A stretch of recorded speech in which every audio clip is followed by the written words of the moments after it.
Halo Sobat Kerapu TV, jumpa lagi bersama saya Anto Rohmawan. Bapak Ganjar dan Pak Mahfud mempunyai 21 program unggulan. Di antaranya adalah program kesejahteraan bagi lansia.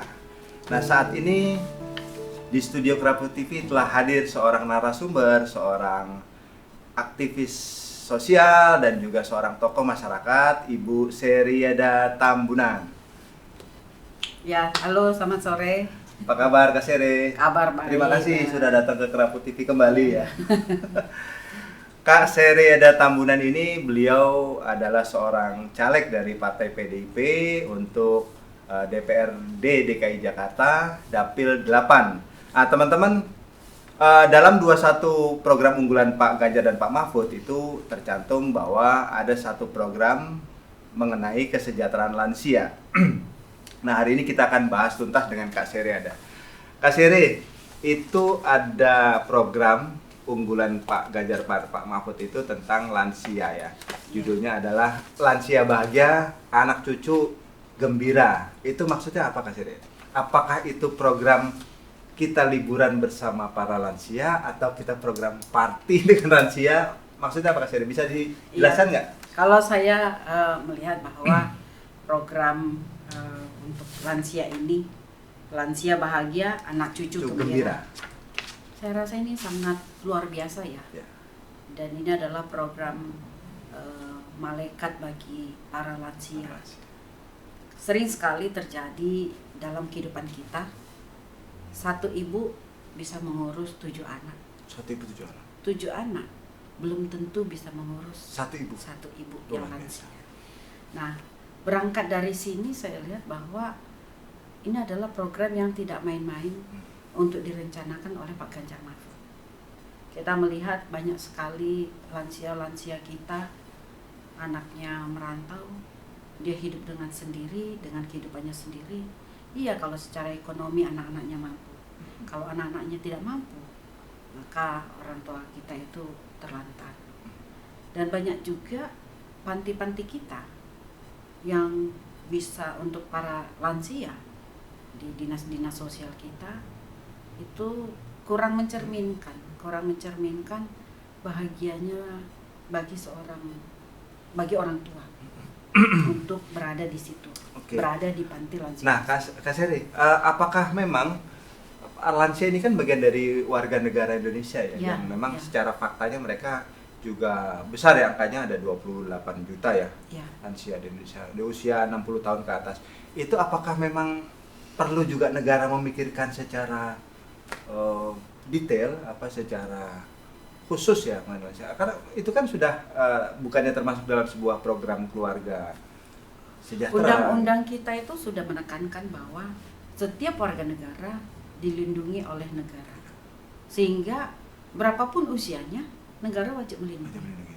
Ini sudah menjadi tanggung jawab sebuah negara, apalagi posisi para orang tua kita, para lansia kita. Negara memberikan solusi yang terbaik untuk para lansia kita, karena dari lansia inilah lahir anak-anak hebat, pemimpin-pemimpin bangsa yang hebat.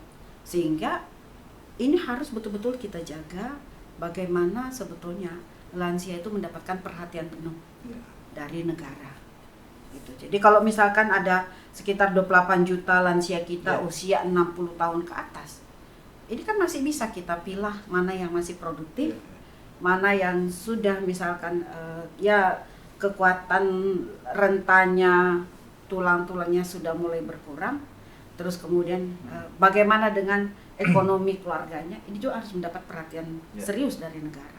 Gitu. Kak Seri, artinya kan lansia ini kan 60 tahun ke atas itu kan macam-macam kondisi ya Kak Seri. Ada yang memang juga mereka juga berasal dari pensiunan, pegawai negeri, kemudian ASN, kemudian juga ada purna tugas, kemudian juga dan punya usaha dan lain sebagainya.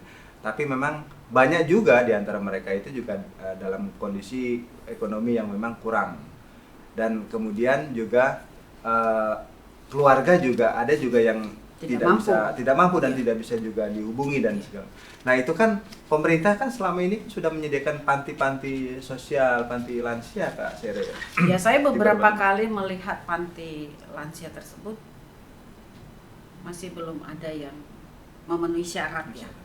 Terkadang membuat seakan-akan saya membuang orang tua kita di sana, seakan-akan seperti itu. Sehingga kesan itu yang seharusnya kita hilangkan. perbaiki. Kesan itulah yang mau dihapus oleh Pak Ganjar dan Pak Mahfud. Oke.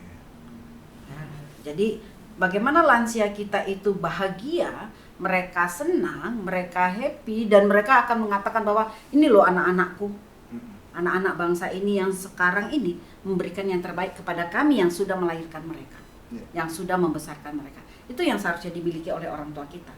Bukan kemudian akhirnya kita menyiapkan panti, terus kemudian makanannya, harga makanan yang kita siapkan itu gizi dan proteinnya bagaimana? Tiba mereka sakit harus mencari dokter pun mereka harus jauh. Nah, tidak ada misalkan ada panti yang memang dokternya itu spesialisnya harus ada semua di situ. Saya dalam masa Covid kemarin mengurusin ibu saya. Usia 87 tahun. 87. 4 bulan lalu ibu saya pergi. Jadi dia sudah tidak bisa lagi berjalan, hanya di tempat tidur.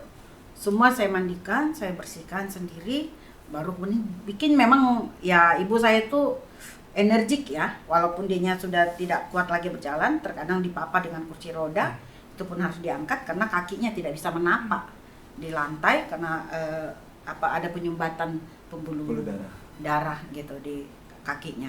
Nah, itu harus kita angkat, harus kita topak.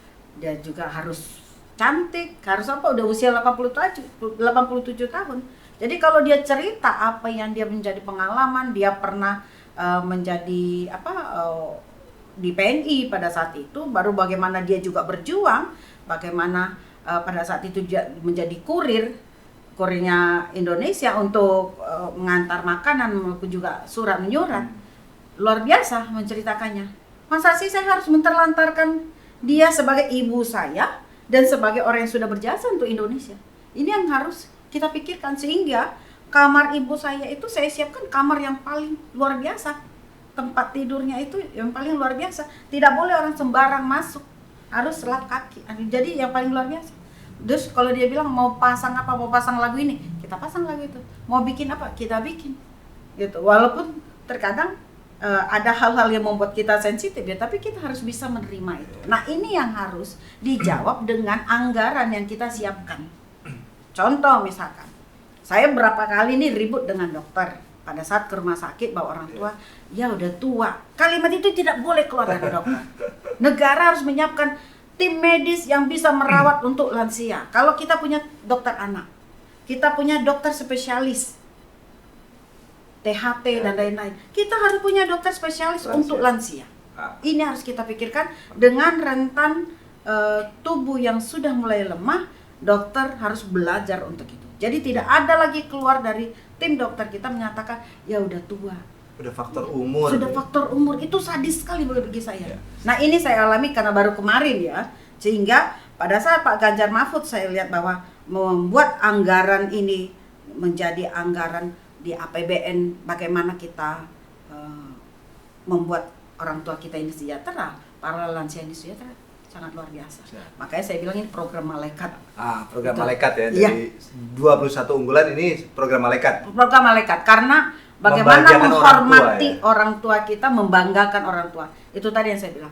Satu ibu bisa mengurus 7 anak, 7 anak belum tentu ngurus satu ibu. Tapi negara membuat anggaran ini, saya yakin kita semua akan berpikir yang sama. Bagaimana membuat ibu kita, bapak kita menjadi sejahtera. Sepakat, Kak Sere. Tapi kan gini, Kak Sere, kondisi lansia itu usia 60 tahun ke atas itu kan variasi. Ada yang masih sehat, ada yang sudah kurang atau dan sebagainya. Nah, itu bagaimana kita membuat program-program untuk kesejahteraan lansia? Apakah memang ada kriteria tertentu? Sudah banyak contoh di beberapa negara. Contoh misalkan itu kalau nggak salah kan di Singapura ya. Singapura. Ya. Jadi para orang tua lansia yang memang masih produktif boleh dipekerjakan menjadi pekerja-pekerja ringan.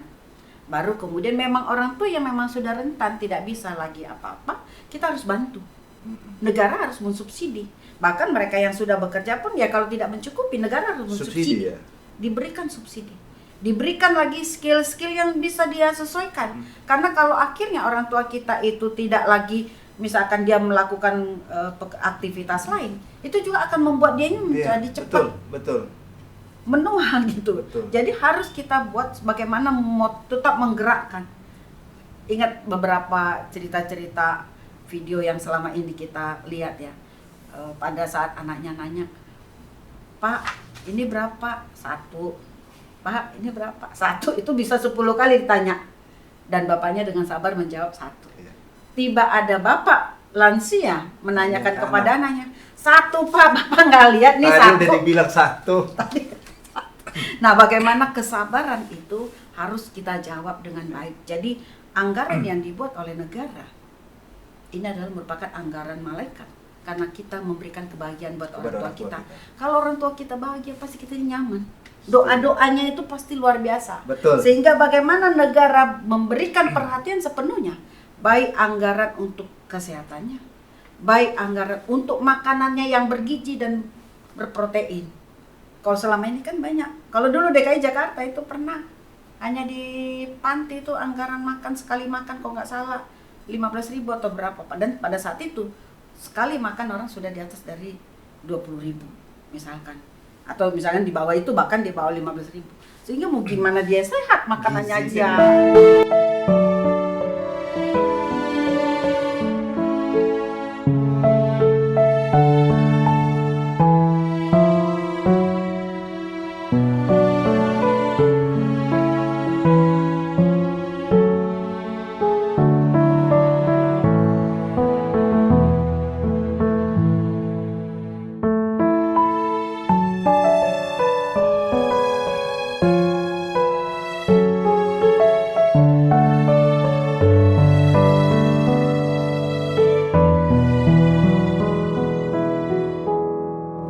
Nah, Kak Sere tadi kan Kak Sere nyebut yang memang masih produktif ya, kemudian masih sehat, dan mereka mau juga kita carikan pekerjaan-pekerjaan yang ringan ya. Yang ringan. Mungkin yang dimaksud pekerjaan ringan itu mungkin yang sesuai dengan hobi mereka, kesukaan mereka. Iya. Jadi pekerjaan itu bukan lebih dari sekedar mencari produktivitas nominal uang, tapi lebih kepada memberikan kesibukan kepada mereka. Ya, Jadi, aktivitasnya kan. Betul, sehingga membuat mereka sendiri yang merasa, oh kami masih produktif, oh kami masih berguna. Jadi masih punya kebanggaan gitu ya. Dan itu karena banyak harapannya- juga kan orang tua kita nggak mau minta dari anaknya. Betul. Tapi dia yang bekerja. Betul. Nah itu kan budaya kita kan juga masih tuh Kak Sere ya, masih kuat itu bahwa orang tua itu merasa sungkan, Masih nggak mampu. masih mampu dan tidak mau merepotkan anak, apalagi sudah ada mantu, apalagi sudah ada cucu gitu Kak Sere. Tapi secara faktanya kan mereka juga kesulitan secara ekonomi dan kesehatan, jadi mereka merasa sendiri dan kesepian gitu Kak Sere.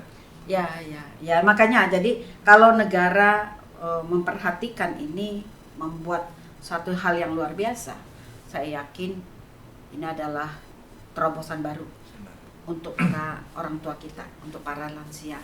Apalagi anggaran yang disiapkan itu tidak hanya misalkan menciptakan bansos itu hanya sebagai penerima saja, tetapi bagaimana menciptakan lapangan pekerjaan yang ringan dan disesuaikan bagi para lansia.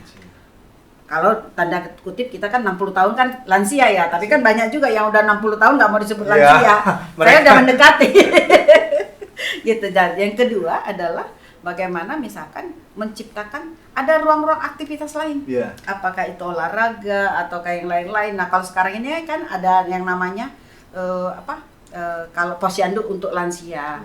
Seperti itu. Tapi mereka nanti dikasih makanan bubur apa. Bagi saya ya mungkin bukan itu ya gitu loh. Tetapi apa sih kebutuhan mereka yang harus kita jawab? Atau misalkan ada tempat-tempat ruang untuk mereka, taman yang memang khusus lansia dan segala aneka ragam yang kebutuhan mereka selama ini butuhkan itu kita siapkan. Nah, negara ini ada cerita menarik deh Kak Sere, saya juga kalau boleh cerita ke teman-teman juga. Jadi ada sewaktu-waktu ada cerita dari beberapa, ada sebuah tempat lansia Kak Sere, tapi dia dikelola oleh swasta. Mereka itu diskusi dengan kita, mereka memberikan informasi bahwa ternyata yang tadi Kak Sere sampaikan tuh benar ya teman-teman. Jadi para lansia ini tidak hanya sekedar ditampung, dikasih makan seberapapun enaknya makanan, kemudian mereka itu, tapi mereka lebih kepada lebih butuh kegiatan-kegiatannya, kegiatan-kegiatan, jadi mereka aktivitas.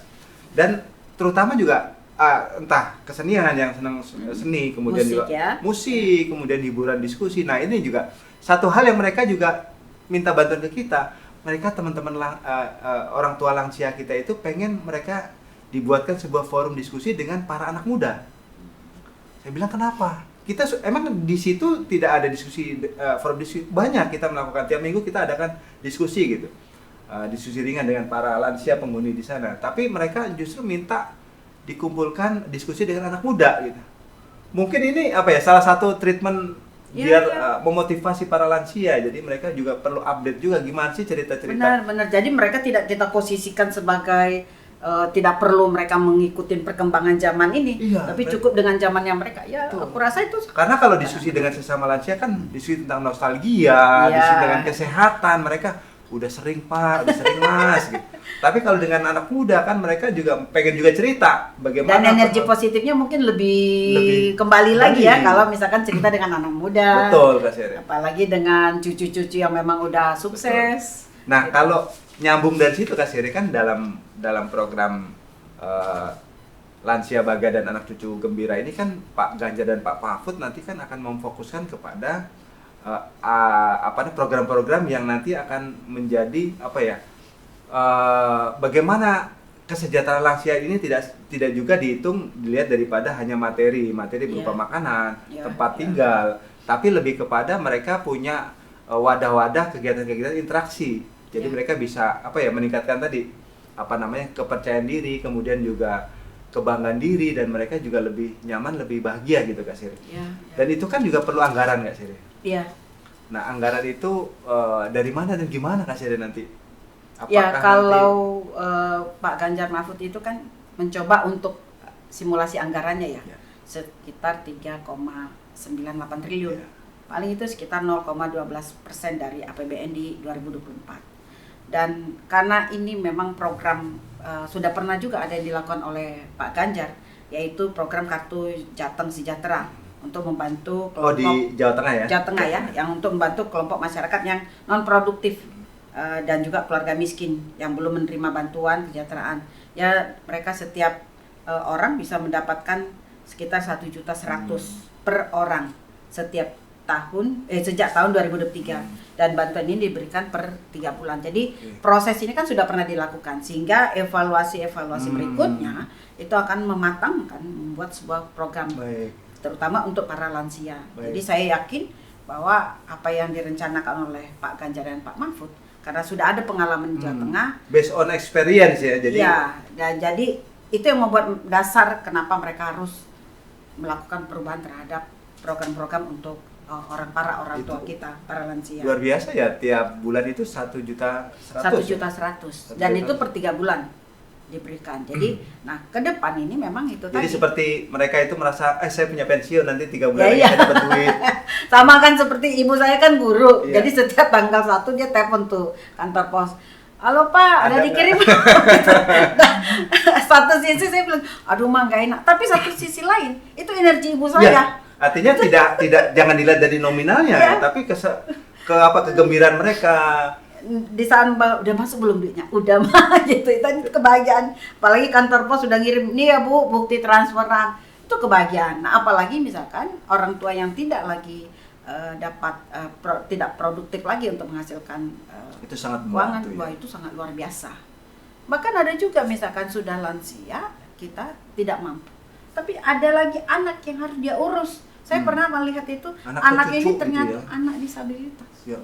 Jadi udah cukup dewasa, dia harus mengurus itu lagi. Kita suruh pisah supaya anak ditangani, nggak mau. Sedangkan yang menanggung itu lansia ya sudah. Iya lansia. Jadi dia hanya ngarap, dia kebetulan veteran nih bapak.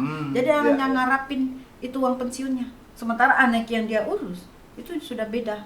Nah ini karena apa? Karena tidak ada jaminan bahwa panti-panti itu bisa mesejahterakan anaknya bahkan dirinya. Sehingga inilah yang saya katakan, kenapa ini program adalah program malaikat, membuat ketenangan bagi para lansia kita. karena mereka sudah memberikan yang terbaik untuk bangsa ini. Ya. Apalagi seorang veteran, terus nggak mungkin dia lihat anaknya terlantar, dia tinggal sementara dia berada di panti lansia. Yang juga belum ada jaminan untuk dianya bikin sejahtera juga. Jadi saya rasa ya cukup luar biasa ya, apalagi misalkan untuk kesehatan para lansia harus ada yang memang khusus diberikan spesial ya. Jadi kalau datang lansia untuk berobat, itu dokter, perawat dan lain-lain semua sudah harus memberikan ruang khusus bagi mereka. Kak Sere, selama ini kan terutama yang saya lihat ya, saya tahu itu di DKI kan itu kan ada program-program apa posyandu lansia ya. Iya. Itu seberapa jauh sih aktivitas? Sebetulnya itu hanya kegiatan rutinitas ya.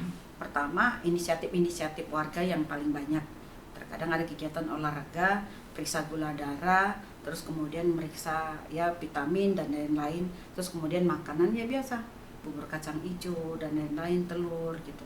Nah, itu yang dilakukan, hampir rutinitas itu dilakukan. Nah, kegiatan itu sebetulnya kan sangat normatif, itu pun bisa dilakukan. Yeah. Tetapi mungkin komunitas itu minimal yang dilakukan adalah ketemu dengan sesama teman lansia. Itu saja. Nah, sehingga inilah yang harus ditingkatkan lagi oleh yang melalui Pak Ganjar Mahfud. Makanya anggaran sebesar 3,9 T ini bisa memberikan yang terbaik untuk para lansia kita. Itu bagaimana mekanisme dan implementasi itu masih belum ya, kita masih ya. Kalau sampai saat ini kan bagaimana bentuk penyaluran bansos bagi mereka yang memang sama sekali tidak punya pendapatan. Tetapi ke depan ini kan negara juga, Ganjar dan Pak Mahfud juga sedang mempersiapkan beberapa program-program yang memang bisa membuat para lansia kita bahagia. Jadi kalau orang tua kita bahagia, pasti anaknya pada senang semua gitu. Karena mereka senang, mereka gembira, kita datang juga mereka penuh dengan harapan, doa-doa, dukungan juga, itu kan membuat kita juga lebih semangat Kak.